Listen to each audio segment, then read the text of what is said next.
بسم الله الرحمن الرحيم نحمده ونستعينه ونستغفره ونعوذ بالله تعالى من شرور أنفسنا ومن سيئات أعمالنا من يهده الله فلا مضل له ومن يضلل فلا هادي له وأشهد أن لا إله إلا الله وحده لا شريك له وأشهد أن محمدا عبده ورسوله رب اشرح لي صدري ويسر لي أمري واحلل عقدة من لساني يفقهوا قولي اللهم إني أسألك البر والتقوى ومن العمل ما ترضى اللهم إني أعوذ بك أن أشرك بك وأنا أعلم وأستغفرك لما لا أعلم بايكم السلام عليكم ورحمة الله تعالى وبركاته بقي وديزو ديدي da bakwai ga watan 6 miladiya ta 2026 majalisin muna karatun littafin Dariqus Salihin ila Rabbil Alamin wallafan babban malami Wahid Abdulsalam Bali za mu tashi auqatu istihbabu siwak a lokuta da ake so mustahabbi mutum ya aswaki akwai lokuta da shari'a ta ware wanda an fi so a wannan lokutan ake so kai aswaki duk da malamai suna cewa ba iya su kaɗai bane lokutan da ake so kai aswaki kowane lokaci kana dama kai aswaki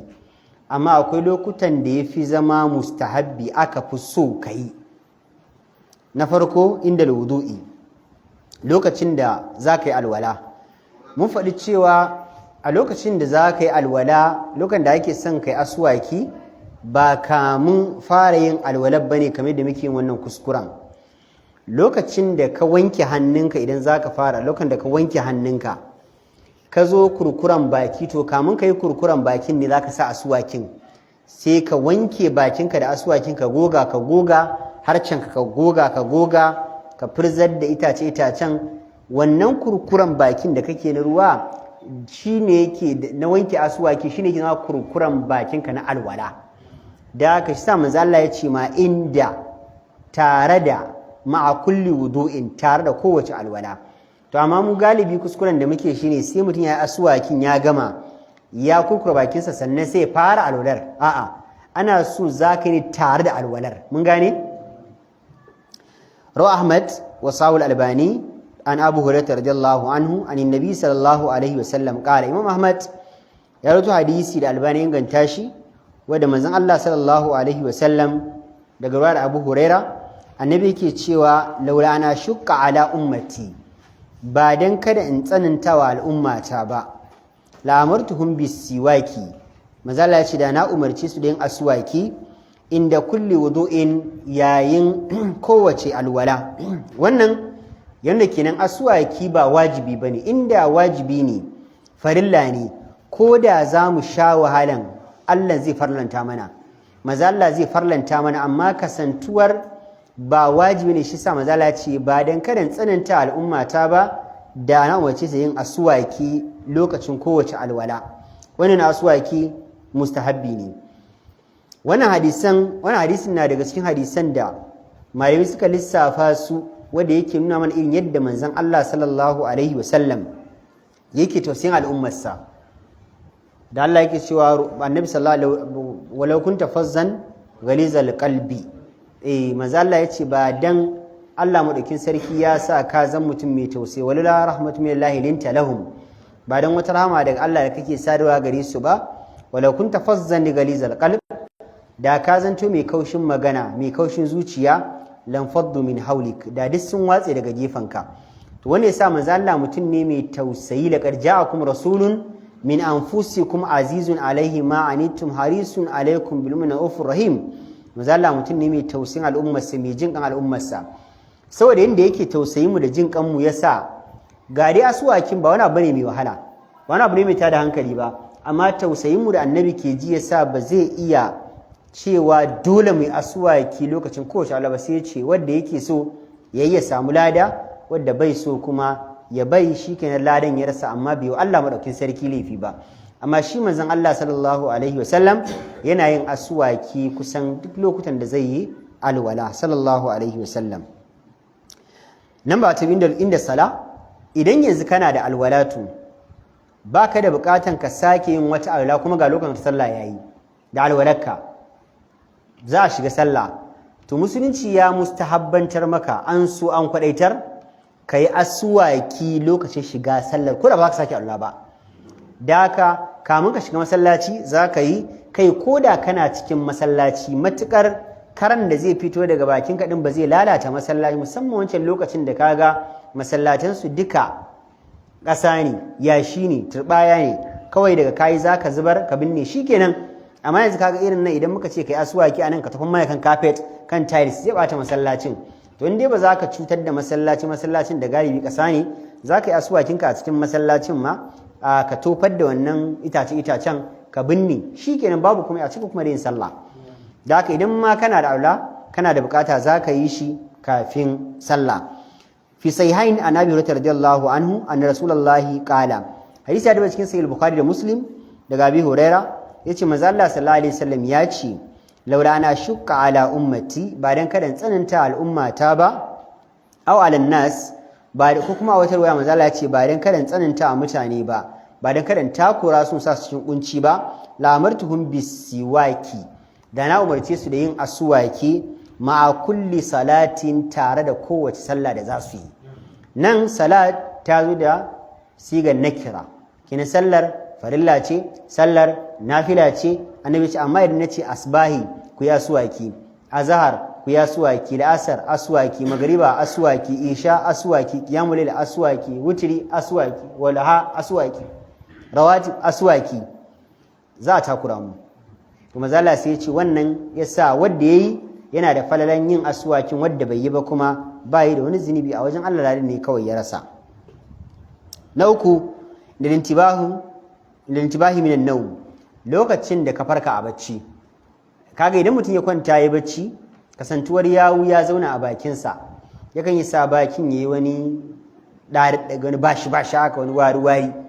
to idan ka farka a bacci ana so ka wanke harcenka da aswaki ka wanke haƙoranka da aswaki fi sahihain an huzaifata hadisi a cikin sahihain daga huzaifa bin yamani yace kana rasulullahi idza qama li tahajjud yace manzo Allah ya kasance idan ya tashi zai qiyamul layl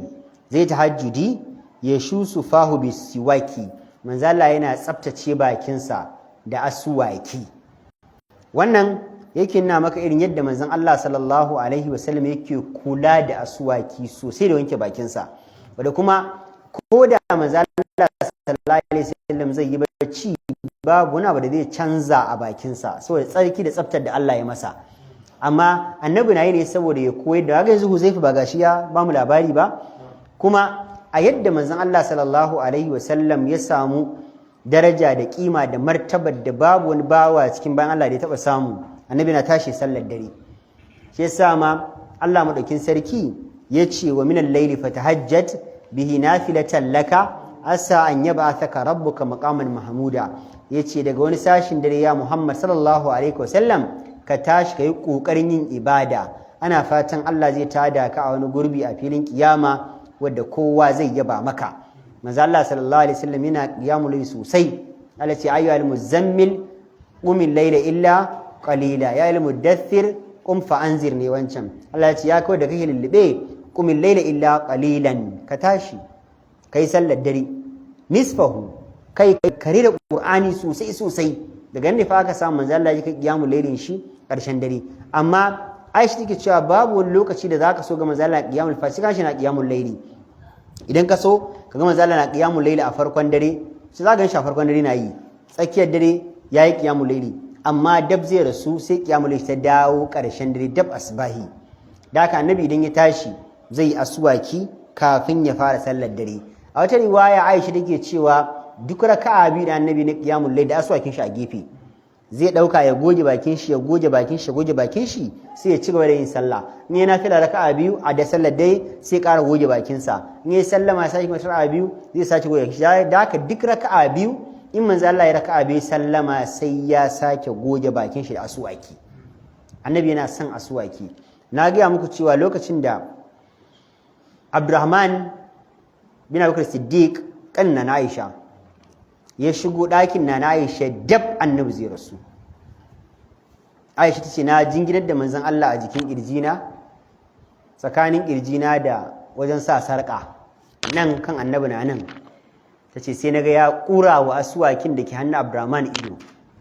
sai na ce masa ya Rasulullahi kana so ne sai ya daga mata kai cewa yana so tace sai na karba na juya inda Abdurrahman yake goge bakin shi da aswakin na tauna wani waje daban ba inda Abdurrahman yake ci din ba sai na yi ma Annabi sallallahu alaihi wasallam sabon brush da wani gefen aswakin kasan shi kenan tace na bashi manzo Allah sallallahu alaihi wasallam da hannun shi ya karba mai albarka tace ban taba gani Annabi yayi aswaki mai kyau irin na ranan ba ashe aswakin ganawa da Allah ne bayan nan tace kawai sai na ji manzo Allah ila rafiqil ala daga nan na gane cewa an ba manzon Allah zabi cewa ko dai ya zauna a bar shi rayu ya zauna da al'ummarsa ko kuma ya koma zuwa ga Allah sai naga ya zabi komawa zuwa ga Allah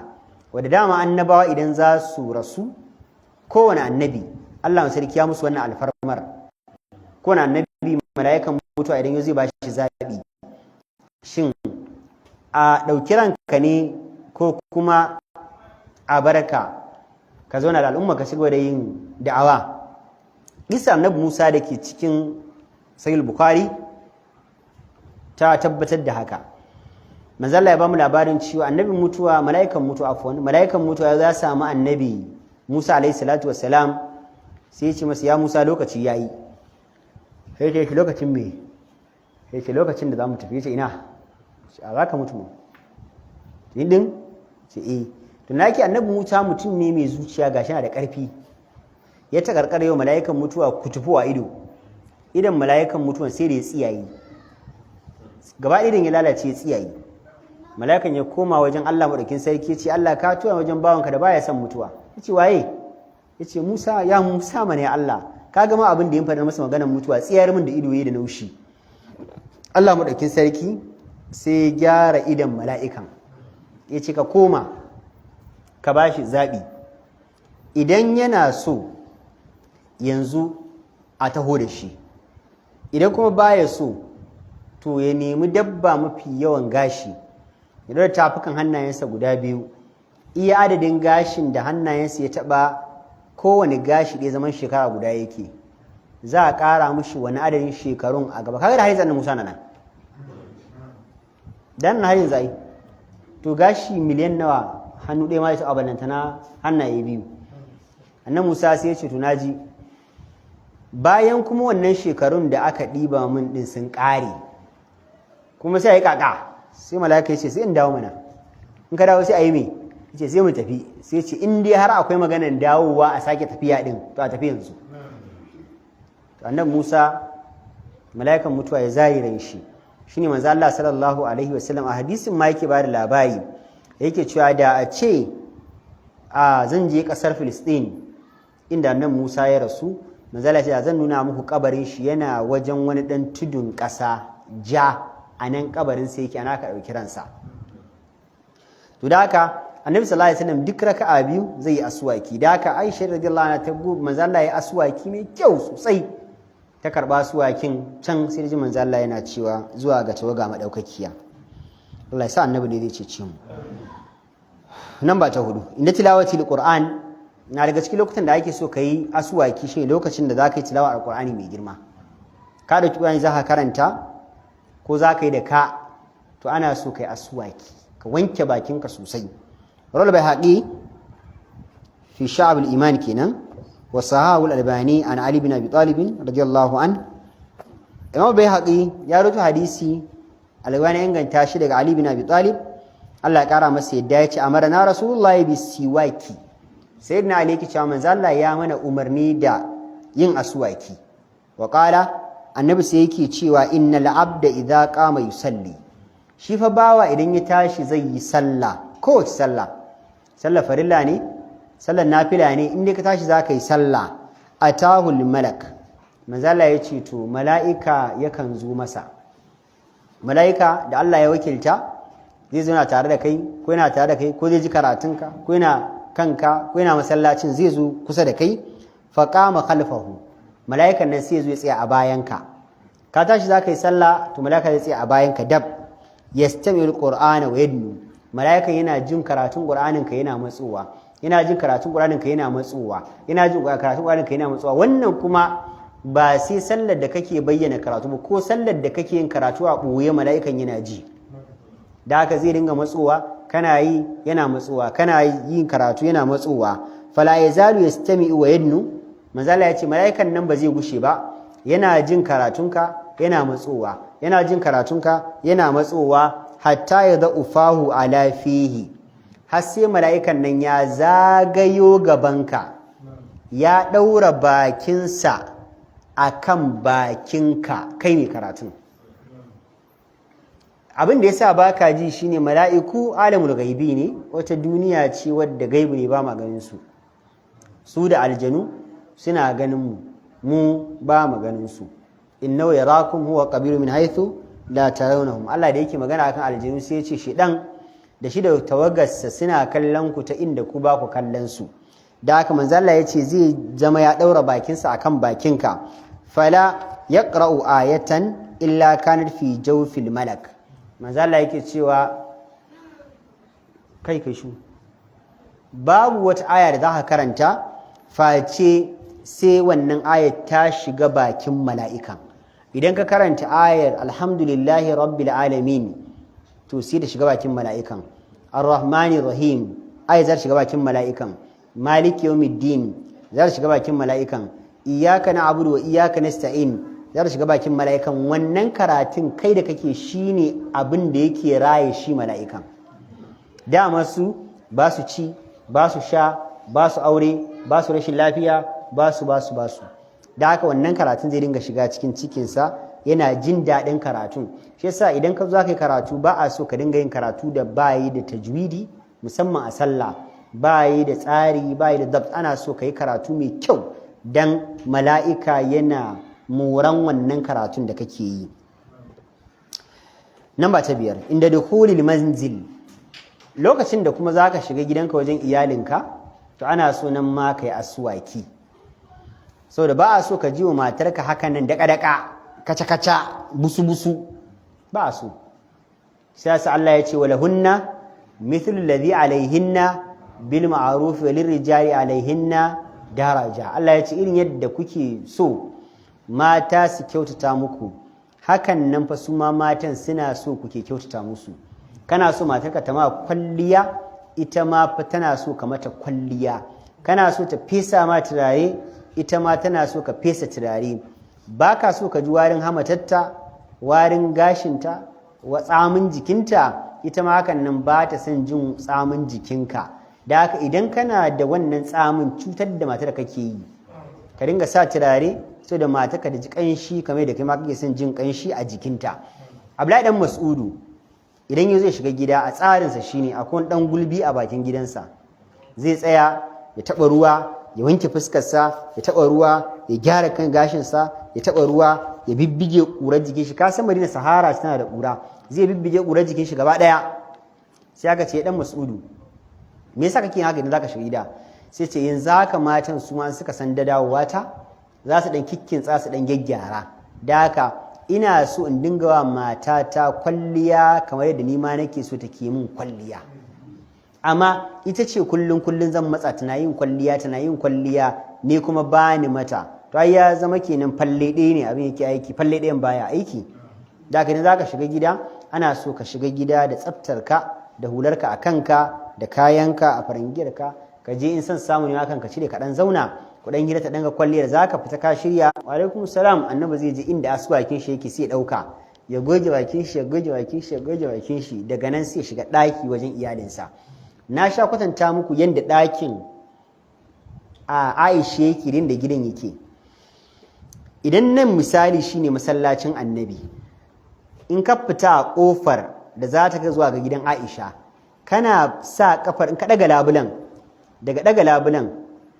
kawai kana sa kafarka a ciki, to za ka sa kafarka ne a tsakar gidan na Aisha. An gane? Tsakar gidan Aisha za ka sa kafa, ba ɗakinta ba. Daga tsakar gidanta shine inda take girki, take dan wanki, dan shanya abinci. Kun tuna ai da Hafsa take abin nan take cewa ma Zainab bint Jahash take cewa ita dai kawai kuskuren Aisha shine tana iya shanye abinci saboda akwai su cinye to a wannan tsakar gidan duka take yin kominta. Bayan ta masallaci zahirin wasu ruwaye kuma sun nuna cewa akwai ta kofar shiga gidan daban. Idan Aisha za ta fita daga gidan annabin ba ta masallaci kullum take fita ba. Ruwayar da manzon Allah sallallahu alaihi wasallam da take cikin sahih Muslim, annabi yake cewa mun yi alƙawari da mala'ika Jibril zai kawo min ziyara, zai zo ya gashi da annabi. An sa lokaci, da lokacin yayi annabi yana gida ɗakin Aisha sai ga mala'ika Jibril bai zo ba. Da kuma mala'ika Jibril yana zuwa har ɗakin Aisha ya saukar da wahayi, shi yasa Allah ya ce wa zkurna ma yutla fi buyutikunna min ayati llahi wal hikma.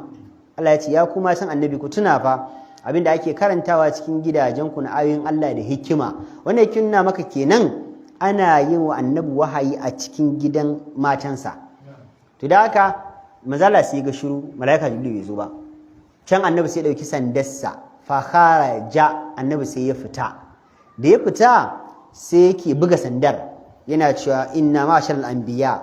mu taron annabawa la nukliful wa'd, ba mu saba alƙawari. Ya akai malaika Jibril bai zo ba. Annabi na fita kofar gida falamma kharaja min albab, da ya fita ta kofa sai ga malaika Jibril a tsaye. Sai ya Jibrilu, me ya faru baka zo ba? Sai ce ai ya rasulullahi, lokacin da muka yi alƙawarin ma ya same ni a kofar gida. Kuna fahimta? Sai ya ce to me ya faru baka shiga ba bayan ka saba shiga? Sai ya ce ai cikin gidan ne akwai dan kuikuyan kare. Wasan dan kuikuya yi, dan karamin kare. Sai ya ce inna ma'ashal anbiya, yace mu taron manzannin Allah, mu annaba, mu mala'iku, la nadkhulu baitan fihi kalbun wala sura, ba ma shiga gidan da akwai mutumi ko sura da aka zana, ba ma shiga gidan da akwai kare. Annabi sallallahu alaihi wasallam sai ce kare kuma a gidana? Sai ya shige sama Aisha. Aisha, ta ina kare ya shigo gidan nan? Tace kare kuma ya manzon Allah? Malaika Jibril ya ce min gidan nan akwai kare. Shikenan aka fara bincikawa, ana duba kare, ana ta dubawa. Can da yake Aisha tana da wani gado, ya rab, tana da wani gado, gadon gwafa ne. Gwafa ce ake samu yadda kasan za a yi rumfa, amma za a yi ta gajeru sai ta zama tana da amsaka, gefen nan za a sa biyu, gefen can za a sa biyu, sai a kawo itace ya gifta ta nan, a ɗaura itace a nan ya je tarar da waccan gwafar, sai a ɗaura bunu a kai. Annabi na da wannan irin wannan gadon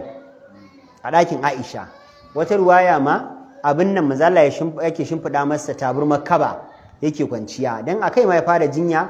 Daga baya da ya fara jinya sai aka mai shimfiɗa a ƙasa saboda baya jin daɗin ya hau ya sauka, ya hau ya sauka, ya hau ya saukan, sai aka mai shimfiɗa a ƙasa. A nan ƙasan da aka mai shimfiɗa a nan ne kuma har da sai ya koma ga Allah. Da ya rasu kuma a nan aka masa wanka, kuma a nan aka binne shi. To mahallin shahid shine da manzo Allah ya aka bincika ƙarƙashin gadon sai aka samu ɗan kwikwiyan, ɗan karan. Da aka bi sawun ɗan karan sai aka ga ya shigo ne ta makwarari, kenan inda idan aka yi wanke-wanke ruwa yake fita waje. Ai kaga zahirin abin da zaka fahimta ba zai a ce karan ya shigo ta masallaci ba, ko da karnuka suna shiga masallacin Annabi quite sure, but amma tunda aka ce ta makwarari inda ake zubar da ruwa ko ruwan sama ke fita ko ruwan wanke-wanke ke fita, ai ba zai a koro ruwan sama daga gidan Annabi kuma ya shigo masallaci ba, ba zai a koro ruwan wanke-wanke daga Annabi ya shigo masallaci ba. Kenan kaga inda ruwan ke fita wata hanya ce daban aka masa bayan hanyar masallacin. Inda annabin ya fita ya samu malaika Jibril kenan wata kofa ce daban a wajen masallaci bayan kofar masallaci. Abin da ya tabbatar maka wannan, Abubakar Siddiq akwai kofarsa wadda kofar tana Abubakar yake shigowa, ita ma kuma tana jikin gidansa ne. Shi yasa manzo Allah dab zai rasu yace duk wata kofa da ke jikin masallaci a kulle banda kofar Abubakar Siddiq. Ita ma an ka fita jikin shi za ta kai ka. Akwai tagar window, ita kuma Sayyidina Umar ta window yake shigowa. In muka ce taga a da, kada ka yi tsammanin zamu ce taga, kada ka yi tsammanin window irin wannan. A'a, suna yin wani abu ne kamar yadda ka san dan dandamali, shi dai ya dan fi kofa tudu amma kuma bai karasa, kuma ya fi window kuma tsawo. Ana ce mishi taga. An gane? ta nan sayyidina Umar yake shigowa masallaci da haka shi ma kuma a jikin gidan shi yake kaga kenan kowane mutum yana da gida a jikin masallaci akwai kofar da yake ta shigowa masa don samun sauki akwai kuma kofar da yake fita idan zai shiga gari haka an gane to mazala idan ya shigo gida abin da yake farawa shine sai fara yin aswaki kaga idan ya aswaki a tsakar gida annabi sannan sai ya shiga daki inda iyali shi na Aisha take da haka daga masallaci sai tsakar gida inda take aikace ko iska ta daga labulan da ke tsakanin masallacin annabi da gidan Aishan in ta daga ba za ka hango cikin ɗakin Aisha ba za ka hango tsakar gidanta ne an gane da gidanta da gidan Saudatu bintu Zam'adi yana jikin masallaci sauran matan ne gidansu bai jikin masallaci annabi da aswaki yake farawa nan ba shi 6 inda taghyiru ra'ihatil fam lokacin da kuma bakinka ya canza ya fara abin nan warinsa ko kuma saboda yawan shiru kayi awa ɗaya bakinka a rufe saboda baka da abokin hira kayi gum kana ta aswaki mataharatul fam yana zama sinadarin tsaftace baki abu da ke tsaftace baki mardatul lirabbi kuma yakan sama wa bawa yardan ubangiji Allah madaukin sarki yana so mutum ya zama yana yin aswaki saboda bakinka ya zama cikin tsafta yana kusantar da bawa zuwa ga Allah babu fadlil wudu'i qabla an-nawmi babin da zai karantar da mu falalan yin alwala kafin ka kwanta kai bacci wannan baccin naka ko dai baccin dare ko baccin rana inda za ka yi bacci ana so ka kwanta da biyu ko dai ka yi ta sifar ɗaɗɗaya duk wadda ka yi babu laifi amma dai ana so idan za ka kwanta bacci ka yi alwala malamai sun yi saɓani game da shin misali yanzu za mu ina ya asal alwala sallan magariba na riƙe Allah ta har zuwa sallan isha'i muƙaddara Allah bata karye ba har na je kwanciya to shin wannan alwala ta wadatar ba sai na sake kuma a'a in sake wata alwala ta kwanciya daban mun gani wasu malamai suka ce ta farkon ta wadatar abinda ake bukata shine kwanciya bisa tsafta bisa tsahara wasu malamai shi wadda magana ta fi inganci suka ce a'a ana so idan za ka kwanta bacci wannan alwalar za ka yi ta ne don kwanciya bacci da kuma koda kana da janaba a jikinka za ka yi ta tana rage wa janabar ƙarfi sai na Umar ya ce na tambayi manzon Allah sallallahu alaihi wasallam cewa ya matsayin mutum idan yana so ya kwanta da janaba sai manzon Allah ya ce ya tawadda yayi alwala ko wata riwaya tawadda wudu'aka lis-salati manzon Allah ya ce kai alwala irin alwala da kake idan zaka yi sallah kaga alwala ce wadda dan kwanciya ake yin ta amma malamai suka ce macen da take al'ada ita wannan alwala ba ta ciki dan ko ta alwala ba za ta sassauta mata al'adar ba amma kai mai janaba alwala za ta sassauta maka janabar nan ba na farko annawmu ala wudu'in yin bacci kana da alwala sababun min asbabi istijabati du'a yana zama sababi da idan ka farka tsakar dare kai addu'a ubangiji zai karba maka addu'ar idan ka kwanta da Allah ka farka tsakar dare kai addu'a in dai ka kwanta da Allah yana daga cikin hanyoyi da ke zama sabubba da Allah zai ansa ma addu'ar kai tsaye rawa Abu Dawud wa Saul Albani an Mu'az bin Jabal Mu'az dan Jabal yake cewa qala Rasulullahi sallallahu alaihi wa sallam Annabi sallallahu alaihi wasallam ya ce ma min muslimin ba za a taɓa samun wani musulmi ba kinan banda arni shi ko yayi ya wanke jikinsa ne kawai da shi da wanda ya taso a ball ya ce bari ya wanke jikinsa duk abu ɗaya suka yi Allah ba zai karɓa ba yabitu ala dhikrillah wanda zai kwana bisa ambatan Allah kinan ya ambaci Allah kamin ya kwanta yayi ayatul kursi yayi amanar rasul yayi suratul kafirun qul ya ayyuhal kafirun yayi ikhlas qul huwallahu ahad yayi falak yayi nas ya tofa a jikinsa yayi addu'o'in da suka zo a sunna a'udhu bi kalimatillahi tammati min ghadabihi wa iqabihi wa sharri ibadi min hamazati shayatin wa an yahdurun yayi kuma bismika allahumma amutu wa ahya ko ma wasu zikirorin da suka tabbata a sunna duk kayi su to ya kwana bisa ambatan Allah yayi zikiri kan ya kwanta tahiran kuma sannan ya kwana da tsarki yayi alwalarsa kamin ya kwanta fa yata'arra min al-layl manzo Allah yace sai ya farka cikin dare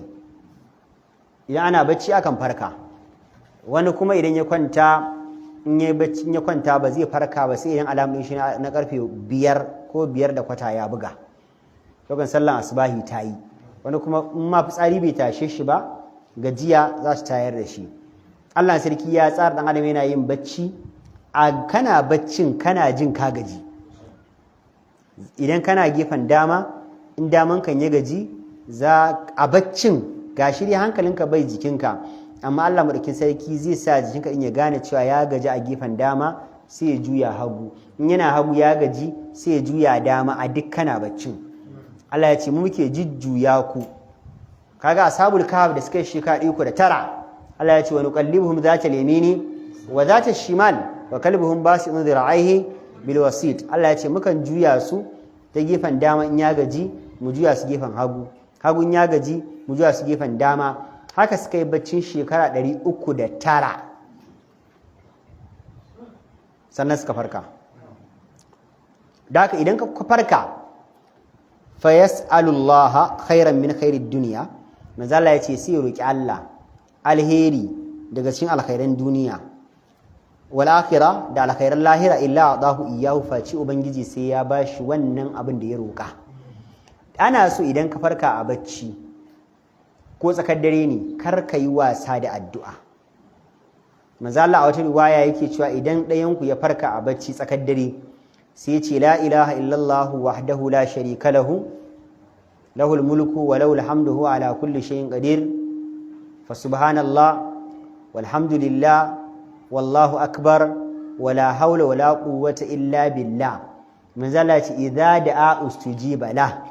in yayi addu'a yana yin wannan zikirin tsakar daren da ya farka yayi addu'a annabi ya ce automatic an karba wa in salla qubila salatahu idan kuma ya tashi yayi qiyamul layl manzo Allah ya ce Allah zai karɓa mishi wannan sallar da yayi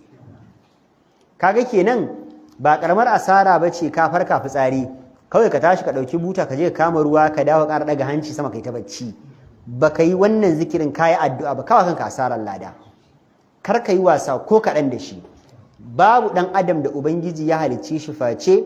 dan Allah nuna mishi cewa kasashe ne gajiyayye ne bawa ne face sai Allah ya sa masa damuwa kowa zaka samu wani akwai abin da yake damunsa wani talauci ne yake damunsa shine kawai matsalarsa a rayuwa wanda da masu haka ne ba akwai wanda talauci ne kawai shi matsalarsa in banda talauci bai da wata matsala akwai wanda shi kuma rashin lafiya ce kawai matsalar shi Allah ya bashi dukiya akwai wanda shi kuma so yake aurar da yarsa akwai wanda shi kuma ilimi yake nema ruwa a jallo kowa sai ka samu akwai damuwa da Allah ya jarrabe shi da ita idan ya fita a wata to ya ƙara fadawa wata lokacin da ka ci bashi ka biya wata bukata yanzu wannan bukata ce dama ta dame ka sa ka ci bashin to kuma kana biyan bukatar sai tunanin bashin ya ƙara zuwa kaga an fita a wata damuwa an ƙara fada wata damuwa lokacin da na sha baku misali idan saurayi ya fara girma babban damuwar shi shine aure haka muka yi duka zaka na ganin kaman a duniya ba ka da matsala illa rashin aure to Allah madaukakin sarki sai baka matar idan ya baka matar kana ganin ka fita a matsalar rashin mata to ka fada matsaloli kuma sun fi 10 wallahi mala abba ka fada matsaloli sun fi 10 da tuwo a gidanku ake baka sadaka kake ci free yanzu kai zaka kawo ka ciyar da kanka ka ciyar da 'yar mutane da babanka ya gina maka ɗaki a ciki kake kwana yanzu haya za ka biya 250,000 300,000 ya salam da idan ba ka da lafiya a gidanku magani yi maka aiki yanzu fa ba kai bane ba ka da lafiyan idan ita wannan mai dan kwali da hijabin ba ta da lafiyan kai za ka mata magani idan kana tunanin wa'annan ne kadai matsalolinka da baka sanya a nawa ake siyar ruwan memo ma baka san nawa ne kuskus ba 500 baka sani ba yau zaka sani ba kai aure ba daka baka sanya ake cefane ba kawai ka san a zo ai tuwo da miya ka cine shinkafa da miya wani ma saboda renin waye ko kuka baya ci yana gidan baban shi akwai wanda na sani kafin ya aure daga yazo ya ce me aka yi sai kuka sai ce arniya mai shokin ba zai ci ba wallahi baya ci wai sai gashi yake ba da sautu a kawo masa kuka tun daga wani gari wuya yanzu wannan allon waye biya mar aure ne biya mishi wannan allon ai da an kana tunanin aure ne biya wannan allon ai musamman yake ba da daddawa sautu yake bayarwa tun daga wani gari a kawo mishi daddawa din me kashi wannan abin kaga dawaine da duk baka santa ba za ta zo har daddawa sai ta zo har tafarnuwa har kanwa har kuka har komai sai an gaya maka to ka gani abin da ya fi damun mutane gawayi shi kaɗai ma 8,000-9,000 gas ka duba fa last month 16,000 na Muhammad jiya 26,500 abin 16,000 wallahi jiya gas ya kuma 26,000 wani abu 12.5 ƙarin kusan 7,000 ko 8 suka yi a take to ana cikin wannan sai ga ta fara amai Allah maɗaukin sarki ya ma sign cewa nan da wata tara akwai abin da zai biyo baya rago 200,000 300 so mana waye ya zo ana haihuwa ka gama suna ana sunan nan na huta baka huta ba akwai pampers kana gamawa sai a fara maganar sarlak shi ma kullun sai yaro ya sha ɗaya ko ya sha biyu yana ɗan yin waye a ce makaranta ta zo ana sa shi a makaranta ta ƙara haifan wani kun kula rayuwar ɗan adam haka take da haka shi yasa ubangiji ya tsara wa ɗan adam kowane lokaci Allah ya sa mana positions da wajaje da time lokuta masu tsada da zamu dinga yin addu'a saboda ubangiji ya san mu masu matsaloli mu masu bukata ne an gane